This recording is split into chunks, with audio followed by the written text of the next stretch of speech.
Good evening. I'm Adrienne Arsenault. Andrew is away tonight. The little boy, orphaned in last week's attack in London, Ontario, has left the hospital. We're all just worried about psychologically how he might be. As the man accused in his family's killing faces upgraded terror charges. Also tonight, another top military commander is out of his role after an exclusive golf game with a retired top soldier under investigation. I just think it's a brazen display of invincibility. Those fighting sexual misconduct say trust has been broken again. Making sense of the risk posed by the Delta variant. We should really focus on making sure that people are getting their second shots as quickly as possible. Plus, run's good, but I can't drive it. stuck in the passenger seat, the tens of thousands of Canadians waiting for driving tests delayed. This is The National. For a community gripped by grief and anger, a small moment of relief today. The 9-year-old boy who survived what police say was a hate-filled attack last weekend is now out of the hospital.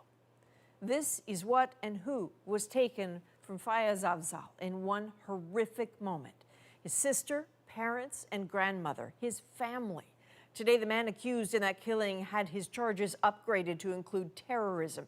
That is something many have been demanding, but a rare move by prosecutors in Canada. Tonight, how hard it will be to prove those terrorism charges and what they tell us about the accused. But Thomas Degla begins with the attack's young survivor and a life changed forever. After unspeakable sadness, a glimmer of hope. 9-year-old Fayez Afzal has been released from hospital, badly injured but now recovering in the care of his relatives, with his sister, parents, and grandmother all killed in last week's attack. We're all just worried about psychologically how he might be and the long road ahead from that perspective.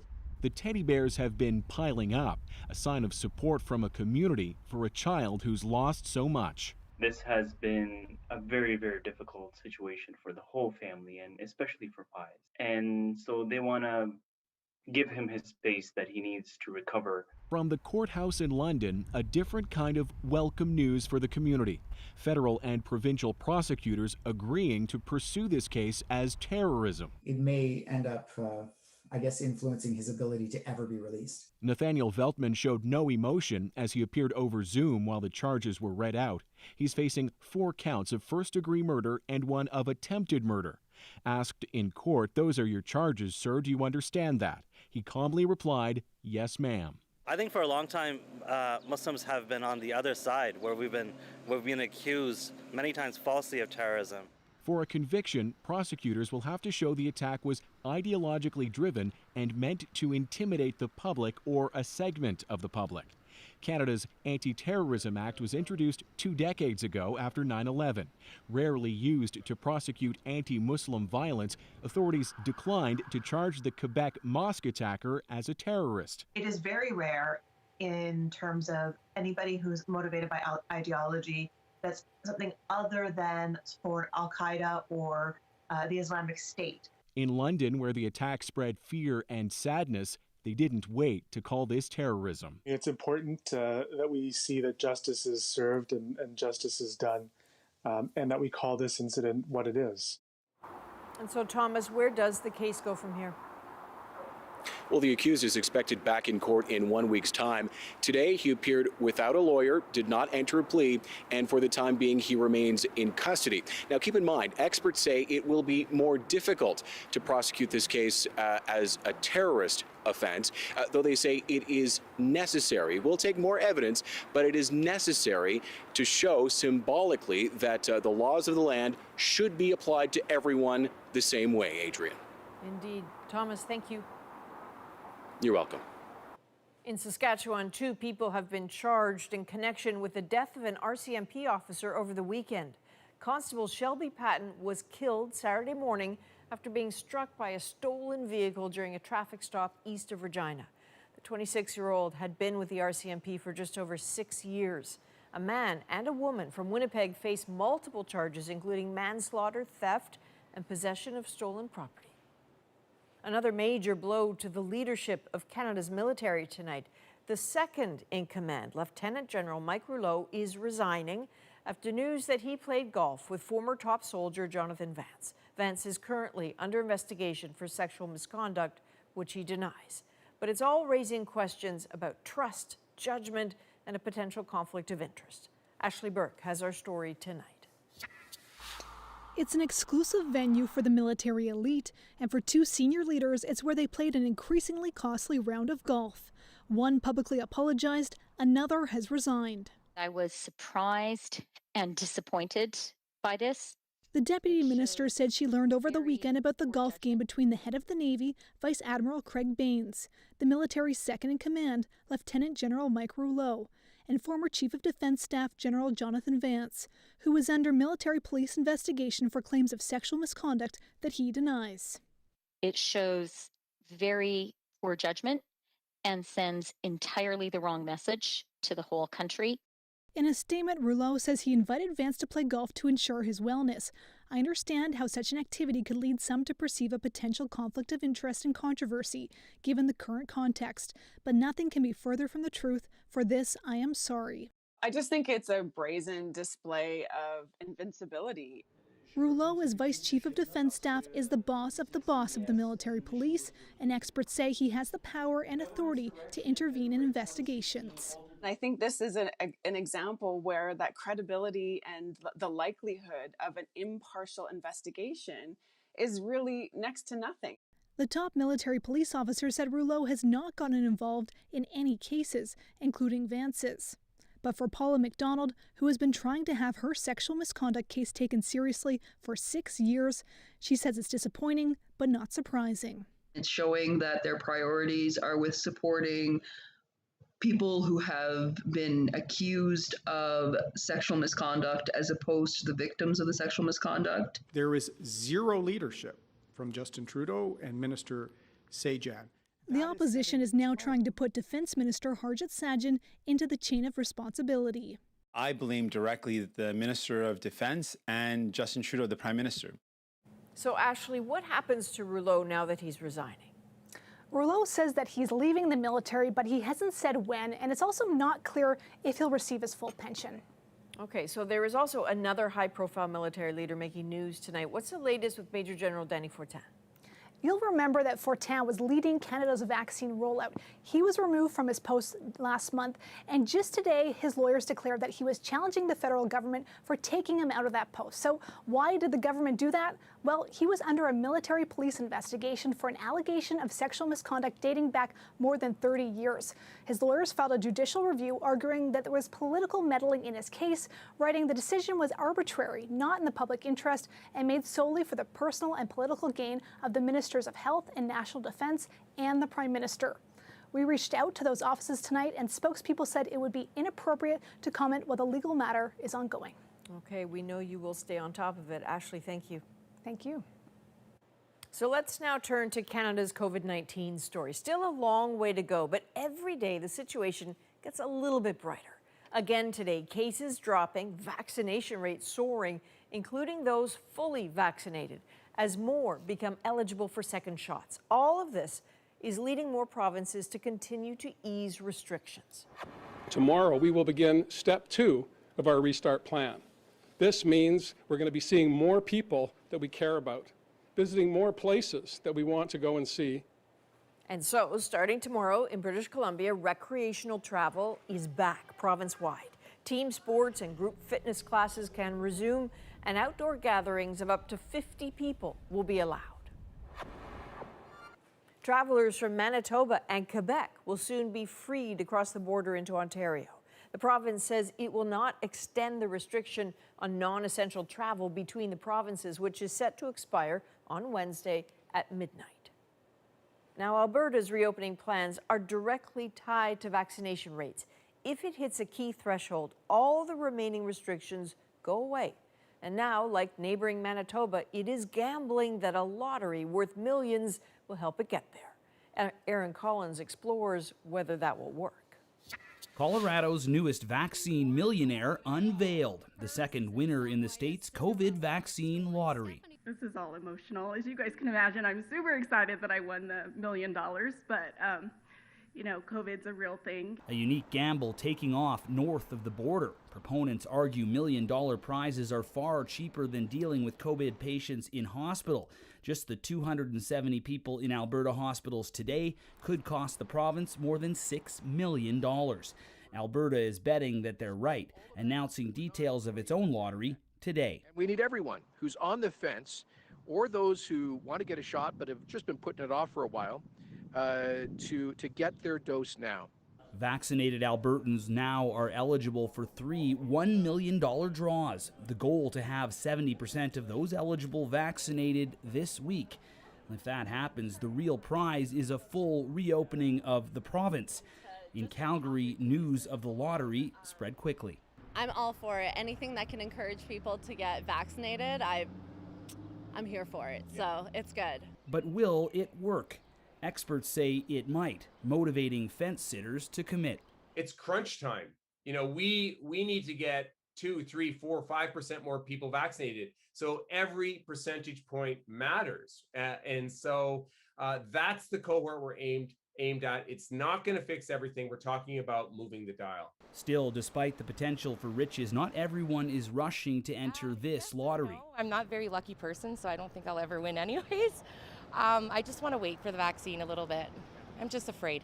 The hope is that she is an outlier. About 50,000 more Albertans need to get their first shot this week for the province to fully open by Canada Day. Aaron Collins, CBC News, Calgary. And there are deepening concerns tonight about the Delta variant. Canada need only look at the UK to see what could happen if that variant takes off here. More Britons are getting sick, more of them are young, more of them at risk of ending up in hospital. But as Vicadopia explains, Canada still has time to defend itself. Drinks and popcorn begin flowing again tomorrow for moviegoers in BC as several provinces lift more public health restrictions this week, even as they keep tabs on a new, more virulent strain of the coronavirus. And we have had some of the Delta variant. Particularly, there was a long-term care home where we've had an outbreak, and we've seen it being transmitted in a couple of areas in the province. Officials here are watching the UK, where the Delta variant has now taken over as the dominant strain, driving a spike in average weekly cases and throwing cold water on Britain's reopening plans by a month. I think it is sensible to wait just a little longer. New data from Scotland underlines the concern. The variant doubles the risk of hospital admission. Most were young, unvaccinated adults, but some had just one vaccine dose. Infections are increasing hospitalizations, and hence pausing the relaxation of lockdown measures is entirely appropriate because it gives a greater window of opportunity to get more people vaccinated. It's a concern in Canada, which used the same strategy as the UK, cover as many people with one shot as fast as possible. It was always going to be an experiment in terms of delaying the second dose. Now I think we should just look at the data for what it is. And as supplies increase, we should really focus on making sure that people are getting their second shots as quickly as possible. If not, health officials worry Delta could still become the dominant strain in some places, and that's changing the calculus of herd immunity. We used to say 75 to 80% vaccine coverage, but again with Delta, we're not sure. Certainly the best is to have everybody vaccinated and everybody vaccinated twice. So far, only some 13% of Canadians have had both shots. Vicadopia, CBC News, Toronto. And more news on Delta from the UK tonight. Researchers say the variant has changed reports of the most common symptoms, including a headache and a runny nose. Those are new. So it's a good time to bring in Dr. Lenore Saxinger. She's an infectious diseases specialist in Edmonton. So Dr. Saxinger, what concerns you about the changing symptoms, and what sort of things should people be watching out for? So I think it's important because, there's confirmatory data needed, but people have to keep a very low threshold of suspicion for COVID infection in order to be able to protect others. So even generalized symptoms like headache, there's been some reports of things like more hearing loss may be related to more ear plugging, upper respiratory tract infection. and isolate and get tested to be able to protect others adequately against this strain as we figure out what the pattern is going to be like in our community. I guess because it's always evolving. And given that, how effective do we know the vaccines are against this variant? Is there any different protection, when people mix and match? Right. So there's good protection against infection. There's very good protection against hospitalization for both AstraZeneca and Pfizer 2-dose series. There's no clinical data on AstraZeneca plus an mRNA vaccine, but immune data from lab studies does suggest a better response, which might translate eventually into higher effectiveness. And that's something that will have to be watched very carefully to help people plan what to do. Okay, as with everything, Dr. Lenore Saxinger in Edmonton, thank you. Thanks. One more note on vaccines tonight. Canada is set to receive a whopping 9.5 million doses this week, the bulk of them from Moderna. Ottawa says Moderna will deliver 7.1 million doses in 2 separate shipments. Another 2.4 million Pfizer doses round out this week's total. The federal government announced today plans to address 2 of the calls to action in the Truth and Reconciliation Report. As Olivia Stefanovic shows us, some are encouraged by the announcements. Others say Ottawa is still moving too slowly. Colleen Heal Cardinal has lived her life with a name she says doesn't reflect who she is. Technically, it looks like my family comes from England. So it's completely erased my identity as an Indigenous person and my connection to my kin and my clan and my territory. Now Ottawa is helping her and other Indigenous people recover their traditional identities. It's Wechukan, means helper. Waiving administrative fees for up to 5 years on official documents. Our names are among the first things we receive. They're individualized, unique. They speak to our past. The federal government is also appointing an Indigenous Languages Commissioner. For all too long, our Indigenous languages have been silenced, oppressed, and stigmatized. Our senators. And last week, the Senate passed proposed legislation that would change the citizenship oath to recognize treaties with Indigenous peoples. These are calls to action that could have been completed a long time ago. The moves bring Ottawa closer to fulfilling the Truth and Reconciliation Commission's 94 recommendations, but there are still dozens incomplete. Crown Indigenous Relations has constantly said that they're making progress, but we're not seeing that on the ground.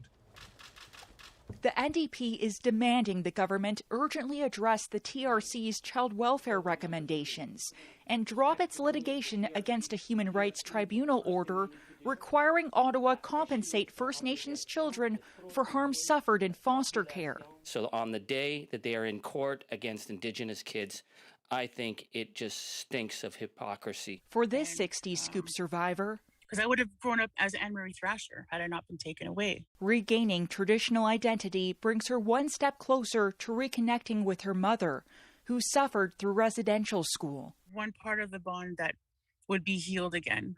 A healing that begins with a name reclaimed. Olivia Stefanovic, CBC News, Ottawa. The Prime Minister was in Brussels today for a meeting of NATO countries where the guest list was a topic of discussion, as Russia's aggression against Ukraine revived talk about expanding the alliance. But as Evan Dyer explains, NATO members are walking a very fine line. Our relationship with Russia is at its lowest point since the Cold War. If the enemy of my enemy is my friend, that ought to be good news for Ukraine, which has been trying to join NATO for years. Stephen Harper first sponsored it 13 years ago. And the Trudeau government has also offered support, sending Canadian troops to train Ukrainians against this. Russia amassed over 100,000 troops on Ukraine's borders this spring, prompting new urgent appeals from Ukraine to come under NATO's umbrella. But it doesn't look like happening anytime soon. With the front line running right through Ukraine and Russian troops inside the country, there's no way to bring Ukraine into NATO without risking a major war with Russia. That essentially means that NATO has run out of room to grow. It already has 30 members, including 3 former Soviet republics. In Latvia, Canada commands NATO's forces. And others that want in, like Georgia, have little chance of persuading NATO to open its doors. because the goal now is to keep tensions with Russia from escalating further. So Canadian officials say they've supported Ukraine, but now won't commit to back its bid to join NATO. We can't be naive about Putin's intentions. We have to figure out how to engage with each other while still being coordinated and standing up for our principles and values.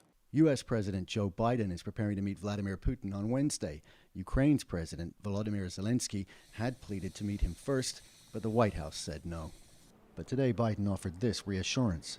We will do all that we can to put Ukraine in the position to be able to continue to resist Russian physical aggression. Today, Zelensky said that Biden also promised him his country won't be used as a bargaining chip in that Biden-Putin summit, while NATO offered more support and more training, which could mean new commitments for Canada. It suggests that Ukraine isn't being abandoned, but also that there's no appetite to risk a war with Russia by letting it into the club. Evan Dyer, CBC News, Brussels. Biden and Putin agree on one thing. Relations between the two countries are at a low point. Later, we will look at how that sets the stage for their meeting and what that means for the rest of us. But first, 7 in a row. Canadian football is back for a new season, but will fans be back in the stands? They need to make that right. The pandemic slams the brakes on getting a driver's license, where that leaves tens of thousands waiting for a test. I had to give my 2 weeks notice at my job. A tiny bump cost him his Olympic dream in Rio. Dunphy has now made a move, and a little bump between the two. Canadian race walker Evan Dunphy on what to expect in Tokyo. We're playing by a whole different set of rules this time. We're back in 2.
Welcome back. Well, there was some good news for Canadian football fans today. The CFL has announced it's back. Cameron McIntosh on the plan and whether the league can attract enough fans. When we all last saw a CFL game, the Winnipeg Blue Bombers were hoisting their first Grey Cup in 29 years. While off the field, the league was in financial trouble even before the pandemic sidelined it for a whole season. Being disappointed in 2020 just doubled and then redoubled again our resolve to get back on the field in 2021. Now, League Commissioner Randy Ambrosi says the CFL will be back with fans. We are hopeful as a league that as Canadians get vaccinated, government's going to let us see, let us gather. The plan is for a shorter 14-week season, starting in August, ending with the Grey Cup in December, outdoors in Hamilton. But how many fans, who qualifies, and when will be up to provincial authorities. It's a little bit away, but we are working actively on what that's going to look like. The challenge is how we ensure that there aren't people mixed in there who have not received vaccine. Even before the pandemic, the CFL was struggling. Then, as other leagues were playing without fans, the CFL, relying on ticket sales, couldn't get a season going, disappointing core fans. So they need to make that right. But the other thing that they have to do is they have to find a way to reach out to fans that are not CFL fans. Those who are fans are excited to get back. Take Edmonton, where there's buzz around a new team name. Because of how big it is, Commonwealth, and the way the seating is laid out and stuff, there's lots of ways that we can do it safely. And so, yeah, I'm super excited to get back in. I think it's definitely overdue, and people are excited to get out and see some sports live. Ambrosi hopes to see that excitement and attendance build right up to the Grey Cup. Wouldn't it be great to have a national celebration, the stadium just rocking with fans? Until then, there are plenty of unknowns, variants, health orders, even hesitancy, all threaten to run interference on a CFL season already certain to be like no other. Cameron McIntosh, CBC News, Winnipeg.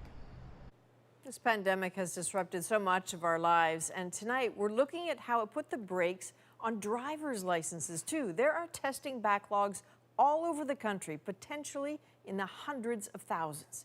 As Greg Rasmussen tells us, some people are waiting months.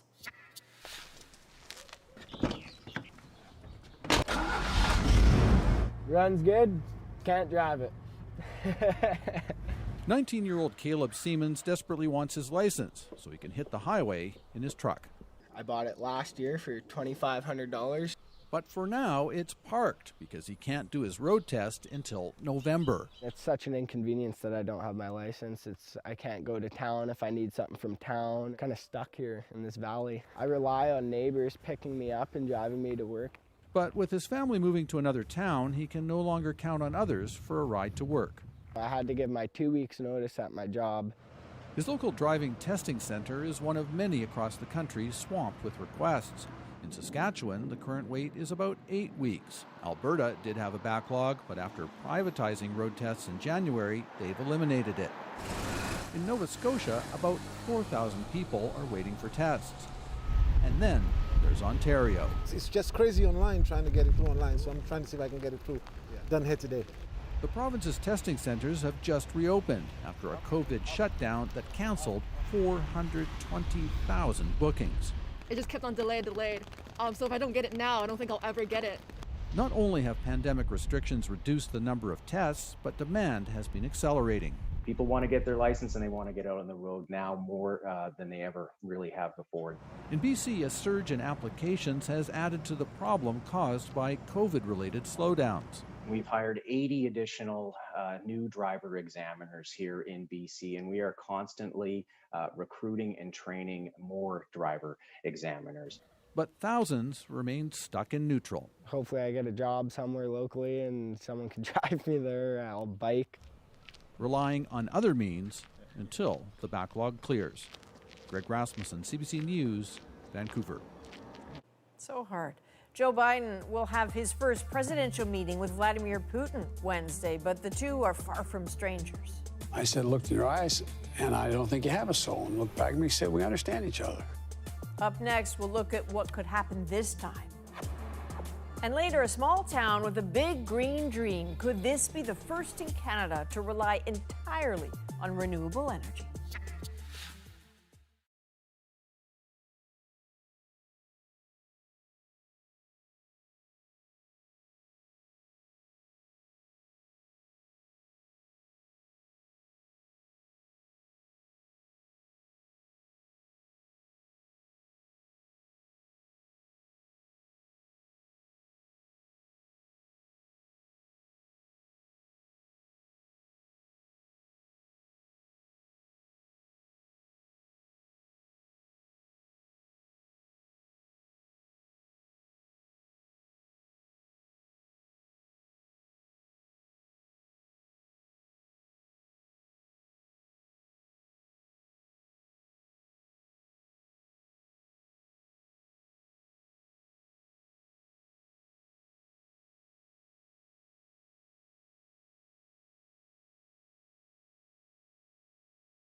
Welcome back.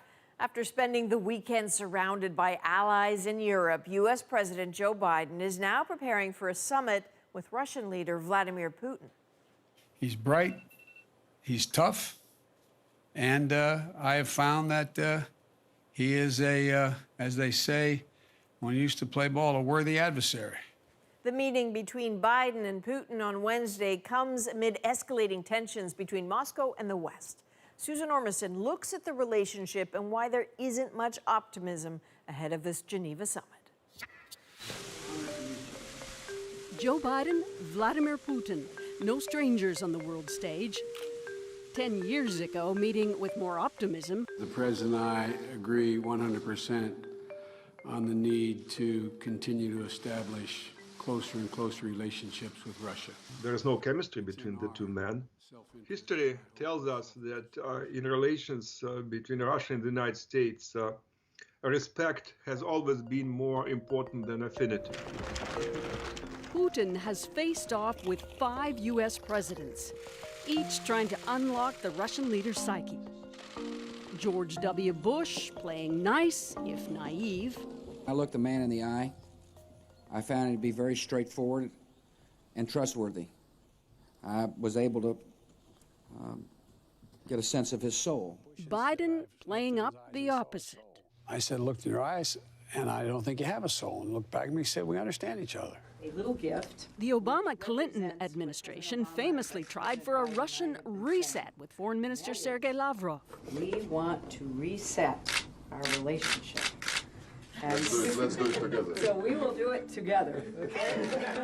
Which failed miserably as Russia invaded Crimea, threatened eastern Ukraine, and interfered in the 2016 U.S. election. Biden has been outspoken. Charles Kupchan advised Obama on European affairs at the National Security Council. There's no appetite for a reset on either side. I would say that Biden wants to lower the temperature. He wants to make the relationship less poisonous. Trump's arrival, applauded by the Kremlin, cultivated a bromance with Putin, reaching a zenith at the Helsinki summit, where Trump publicly doubted that Russia interfered in the election. I hold both countries responsible. I think that the United States has been foolish. I think we've all been foolish. Putin liked Trump in part because Trump was trouble and divisive and disruptive. And Putin likes it when the West is a mess. Relations with Russia have now sunk so low, ambassadors have left, diplomacy is near frozen. Cyber attacks, military buildup on Ukraine's border, and crackdowns on opposition leaders have spiked tensions between Washington and Moscow. Biden can be tough on Putin. He might be very critical of Russia. The question for Putin is whether Biden is a good investment. Republican critics say the summit is Putin's reward for bad behavior. But Masha Lippman in Moscow says the meeting is crucial. I think the relations are at a very dangerous stage.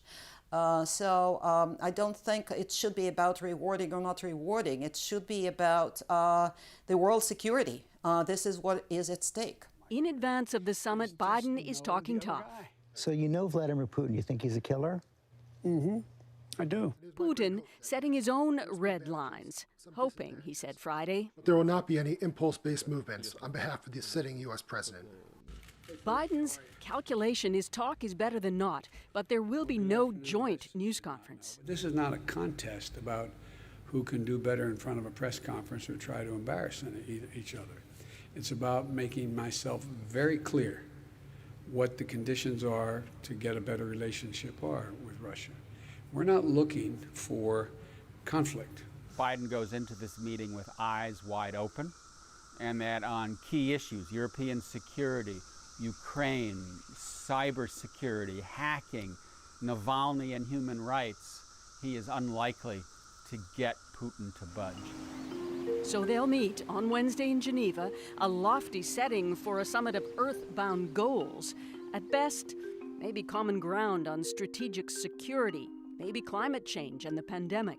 I think it's a good sign that the two leaders are meeting, and even if they talk past each other on most issues. Wary warriors looking to gain something but lose nothing. Each will have their eye on their own capitals. Biden under pressure to put Putin in his place and open a dialogue. Putin will want to tell the U.S. again to back off his domestic politics. Not a smooth path for either. Susan Ormiston, CBC News, Washington. Up next, a Canadian Olympic hopeful on the added challenge of preparing for Tokyo. It's a really tough thing that I reckon with in terms of kind of being an intruder almost in Tokyo and not being wanted there. Canadian race walker Evan Dunphy on losing his medal in Rio and what he's learned since.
Olympic race walker Evan Dunphy is at the top of his game. This weekend, he set another Canadian record, finishing the 10,000-meter event in 38 minutes, 39.72 seconds, beating his own best time by nearly 15 seconds. Dunphy also holds the national record in the 50-kilometer race walk.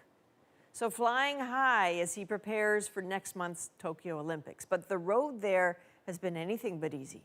Andrew spoke with Dunphy about the games, overcoming losses, and what it takes to train for a grueling sport. Evan Dunphy, not a household name, but 5 years ago in Rio, he was all any Canadian could talk about. And Dunphy has now made a move, and a little bump between the two, almost a body check. That bump, with Dunphy on the verge of a bronze medal, was devastating. And the drama was just beginning. Dunphy back in 4th overall. Canada challenged the bump and won. Dunphy would take bronze, but Japan appealed, and incredibly, Dunphy was bumped again, down to 4th place. Hiroki and I getting tangled up was completely incidental and unintentional. He could have kept fighting, but it wasn't how he wanted to win. And besides, there are entirely new battles to fight today, in a sport perpetually in search of the respect it deserves. So, we sat down to talk about what it takes to be the best and why Tokyo may present the toughest challenge yet in keeping Dunphy's race-walking dream alive. Evan, very nice to meet you here. Yes, I'm glad to be here. Okay, so let's get right down to basics here. Race walking. I feel like this must be one of the most underappreciated Olympic sports, mostly because people don't really have a grasp of what's involved and why it's impressive. So can you give me the essence of race walking? For sure. I like to describe race walking simply as running with rules. We go incredibly long distances. We go further than a marathon, so 50K is 8 kilometers further than a marathon, and we have to do that while maintaining this technique and these rules. Rules like you have to be walking at all times. There are specifics, right down to how straight your leading leg has to be, and of course, 1 foot on the ground at all times, but it's no less grueling. I can get my heart rate up to 195 beats a minute through race walking, so you can still work just as hard. Just because you're confined by the technical requirements, you go a little bit slower than you would if you were just running. It would be tempting to think of race walking as mainly a solo sport, but I think a lot of people would be surprised to know just how much interplay there is between athletes. Dunphy is really hitting his stride in sensational fashion here. I was in Rio, and I remember your 50K race that year very well, but I was surprised to learn some of the details that happened before that now infamous bump, right? That even when you were passing your Japanese rival, there were some mind games going on. I had caught up to that 3rd place athlete, Hiroki Arai from Japan, and he was really suffering, and I knew that, okay, like I want to go flying past him. Like I want him to like feel me go by him, feel the wind as I pass him. And unfortunately, when you're 3 hours and 38 minutes into a race and neither of you can walk in a straight line, it wasn't the best tactic, but the rest is a little bit of history. So speaking of learning from that history, tactically, when you look back at that, is there anything instructive about that moment? Absolutely. So funnily enough, in 2019 at our World Championships in Doha, it's the exact same thing. I caught up to the 3rd place athlete, and this time gave that athlete a wide berth and just went flying right by and came home to that bronze medal. Bronze medalist representing Canada, Evan Dunphy. So let me ask you this then. What should we, as Canadians, expect from you, Evan Dunphy, in Tokyo? Well, I guess in Sapporo, I'd hope that Canadians would expect to see me leave it all on the line. That distinction is an important one. Dunphy's race will be nowhere near Tokyo. It's been moved about 8 hours north by train to cooler weather. And that's something that kind of ticks you off, right? Yeah, my correction was mostly tongue-in-cheek because it is something that bugs me. Having my event be taken away from Tokyo, where it's the citizens of Tokyo who are paying billions and billions of dollars for this thing. Having these 5 events, the 3 race walks and the 2 marathons moved 800 kilometers north, where they can't be a part of that, it really ticks me off. The nature of this pandemic dramatically changes the equation no matter how you look at it. Even if the race were to happen in Tokyo, the kind of thing that you're imagining and that we've seen in previous Olympics may not have happened anyway, right? No fans in the streets. You're absolutely right, is that we're playing by a whole different set of rules this time, and even if we were in Tokyo, it's more than likely that it would be a closed event and not accessible to the masses anyways, and that's really hard to reckon with for me, and especially with you look at the polls coming out from Tokyo and how the majority of the population doesn't want us there. So it's a really tough thing that I reckon with in terms of kind of being an intruder almost in Tokyo and not being wanted there. Not a good feeling when you're just months away from hopping on a nearly 7,000 kilometer flight. But there's more. The IOC has decided this will be the last we see of Dunphy's best event, the 50K. It's cutting it from the program because there's no women's version of it. But skeptics like Dunphy think there's more to it. So the IOC have decided that 50K isn't worth keeping around, it's too long. Part of me thinks they don't like that it's a free event because they can't make money off of it. But do you feel conflicted then as well about the Olympics writ large and maybe particularly the people who run them? Yeah, I mean, absolutely. Seeing the impact the Olympic Games have, it's not all good. It's, I think the Olympic Games do create a ton of value, but at the same time, this last year has been a moment for me to really reflect on the negative impacts the Olympics have on marginalized communities, on just the cost that's left behind. There's something needs to change, and that's another thing that I grapple with. Right, because you're still going, right, to these Olympics, but I'm listening to the words that you're saying, and I'm wondering, are you grappling with the idea of whether you continue to be part of the Olympic movement in subsequent editions of the Summer Games? Purely selfishly, no. And I have to admit that it is a purely selfish thing. Like, this is what I've dreamt of since I was 10 years old. I want to be the best in the world at this admittedly niched, strange event, but it's the thing that I've dedicated my life to, and I want to continue to pursue that and see just how good I can be. So from that perspective, I'm pretty hell bent on going. I do wonder what a more positive, equitable Olympics could look like in the future. Evan Dunphy, thank you so much for your time. Yeah, thanks for having me on. Really appreciate it. So if everything goes to plan, we're just over about a month away from the opening ceremony. I will be co-hosting CBC's coverage of that event from Japan. Join me on Friday, July 23rd.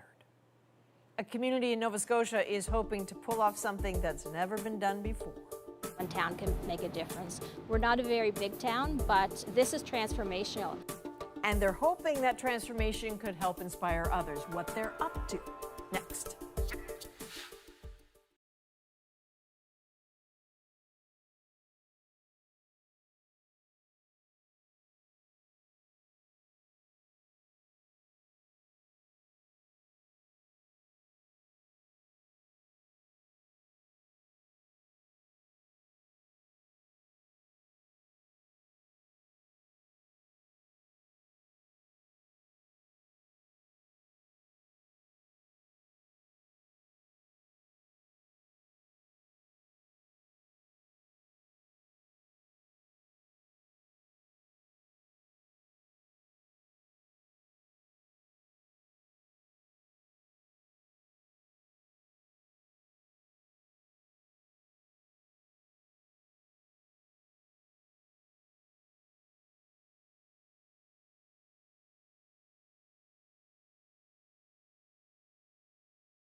I'm Jamie Poisson. Tomorrow on CBC's daily news podcast, Front Burner, the stories of some who lived and died at the Kamloops Indian Residential School. Subscribe wherever you get your podcasts. Welcome back. Antigonish, Nova Scotia, home to 4,300 people, is known for many things. It is the home of St. Francis Xavier University and the site of the longest-running Highland Games outside of Scotland, but it wants to be known as Canada's first net zero emissions community. And as Kayla Hounsell shows us, it is almost there. So this is the heat pump that we had installed. Martin McLaren jumped at the chance when his town offered to help set up a greener source of heat. Our house was heated with the electric heat and it wasn't very efficient. It's just one of the ways the town of Antigonish is trying to go green, 100%. It's attainable, and we know it's attainable. The mayor says right now 84% of Antigonish's energy is renewable. She admits her town has a head start because it has its own electric utility. It also owns a wind farm, which generates 40% of its power. That's 40% we didn't have to buy off of another company. So that enables us to make sure that we're going green. The town is also planning to install electric vehicle chargers and solar gardens. The mayor says all of it will not only help this community achieve emissions goals, but the entire province and the country. One person can make a difference, one block can make a difference, one town can make a difference. We're not a very big town, but this is transformational. The next move is targeting the biggest emissions producer here, St. Francis Xavier University. We double the size of the Antigonish area when our students are back in town. The university has already installed solar panels and geothermal heating in new buildings. The problem is its central heating plant. We use a very dirty fuel source. It's run by bunker C oil, 2,500 vehicles off the street if we could get rid of it. The plan is to build a new plant powered by the wind farm and hydroelectricity. Most of the plans help the pocketbook too. McLaren says his heat pump saved him $500 in the first 4 months. I think it's great. It's a great thing, for the small town that we are to try to be leaders within our country. There are other Canadian communities with similar goals. Antigonish is happy to be in the race and welcomes healthy competition for the greater good. Kayla Hounsell, CBC News, Antigonish, Nova Scotia. After decades together as colleagues, these two firefighters are planning their lives post-career. But their relationship goes beyond fighting fires, their romance and retirement story in our moment.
Think you can make your family proud? Yes. Think you have all the answers? You don't like to lose? Casting is now open for Family Feud Canada. Submit your audition video from home today. After 22 years of working together, it's pretty safe to say these two Nova Scotia firefighters know each other pretty well. But if you think that's long, the pair have been married for even longer, 49 years, and now the couple is ready for a brand new adventure. Their retirement is our moment. We're hoping to be honorary members, and we'll be here, but when we hear that fire whistle go, you know, our heart's going to be with them. 22 years ago, my husband, we've been married for 49 years. He's been in the fire department, and he spent 90% of his time at the fire hall. So I said, well, if you can't beat him, join him, and that's what I did. I was planning on retiring for a while, but they talked me into staying for another term. It's hard to let go. We've spent so many years with these guys. This is what we're going to miss. But again, we've got children out in Alberta, and hopefully if everything calms down with COVID, we're hoping to go out there and spend it with them for 3 or 4 months. We have some good new members coming up, and hopefully they'll be able to carry on from where we left off. Okay, so you heard Michael there say that he wanted to retire previously and that people made him stay on. I guess the thing is he also wanted to stay. He did not want to leave before he'd finished fundraising for a brand new truck. That is a dynamic duo. Thank you, you two. Have fun. That is a national for June the 14th. Good night.